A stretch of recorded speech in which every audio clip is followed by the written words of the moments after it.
જો હું જે સંખ્યા બોલું ને જીનલબેન, હું જે સંખ્યા બોલું ને એની આગળની સંખ્યા તમારે કહેવાની. રેડી? ચાલો. 9.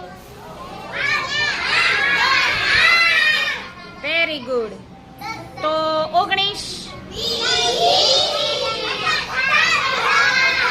Very good. 18. ચાલો એવી રીતે 29.